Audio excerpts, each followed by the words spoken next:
I'm Eddie Muller, welcoming you to the perilous part of TCM, Noir Alley. The picture I'm presenting today is considered by many cinema scholars the final film of the classic noir era. From 1959, it's Odds Against Tomorrow. Now, while I don't necessarily subscribe to that notion, there are compelling reasons why it makes sense. The film represents a cinematic crossroads where traditional Hollywood craftsmanship, which director Robert Wise was a master, smacked headlong into a new kind of independent cinema verite approach to narrative filmmaking. In fact, this movie has more in common with French New Wave cinema than any other movie made in America at the time. It was a favorite of French director Jean-Pierre Melville, who was not truly part of the New Wave, but was the undisputed master of French film noir. The movie is based on the novel by William P. Givern, one of the most prolific crime writers of the 1950s. His stories provided grist for several significant films in the genre: Shield for Murder, Rogue Cop, Hell on Frisco Bay, and most famously, The Big Heat.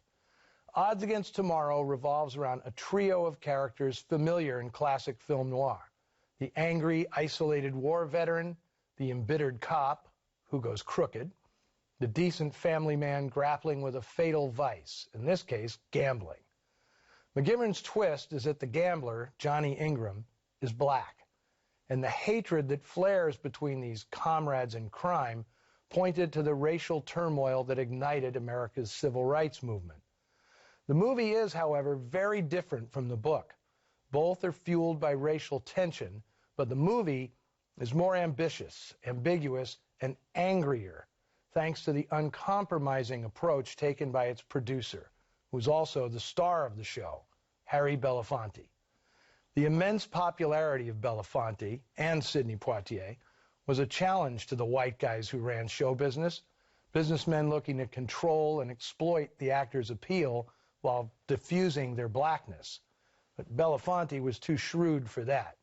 He formed his own company, Harbell Productions, and felt that a genre thriller was the perfect way to throw a harsher reality onto American movie screens. And to that end, he made some bold and fearless moves. But why get this secondhand from me when you can get it from the man? I'm pleased to share today's intro with the living legend himself, Harry Belafonte. Odds Against Tomorrow was my very first time out as a producer.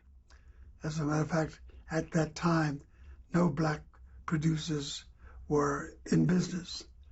I got lucky with a company called United Artists, who had extended themselves to give me the opportunity to make this film. It was very special. First of all, Robert Wise was our director. And at the time that he chose to take this on, he was having quite a success with films like I'll Cry Tomorrow and I Want to Live. I was just absolutely delighted when I sent him the script and he said yes, he would do it. But he was just the beginning of a long series of great fortunes. Robert Ryan as one of the co-actors, Ed Begley and Shelley Winters. One could not ask for better company. And perhaps most importantly was that we had a writer by the name of Abraham Polanski. He was one of the great Hollywood writers, and he fell prey to the blacklist. It was a dark time for many of us who were artists in America. The House Un-American Activities Committee was rampant with its mischief. They willy-nilly and cruelly charged people falsely for being unpatriotic and for being anti-American, none of which was true for most. And we paid a price. Abe Polanski, in accepting to do this film, was also one of the blacklisted. And we talked for a long time about the advantages and the disadvantages of putting his name upon the screen. At his insistence, we used another name. And the name we used was that of a most popular black writer of the day by the name of John Oliver Killens. Killens was a very recognized and respected writer, and he chose to accept fronting Abe as the writer of the screenplay. It wasn't until just recently, all these many years later that the Screenwriters Guild and the Academy decided to put history in its proper place and recognized Abe as the writer of the script. It's also a great time for us in terms of who did the music. Very rarely had any score, if any, been done by jazz musicians.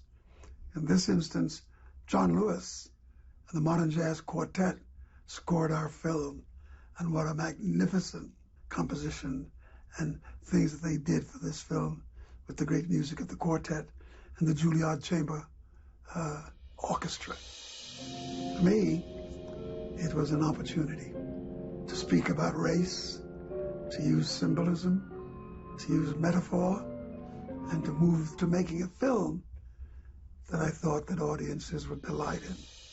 Mr. Belafonte recorded that for me back in 2009 when we celebrated the film's 50th anniversary with a screening at the Noir City Film Festival in San Francisco. Now here we are on the cusp of the film's 60th anniversary, and in many ways the movie is more timely than ever. See for yourself. Here he is, along with Robert Ryan and Shelley Winters, in Odds Against Tomorrow.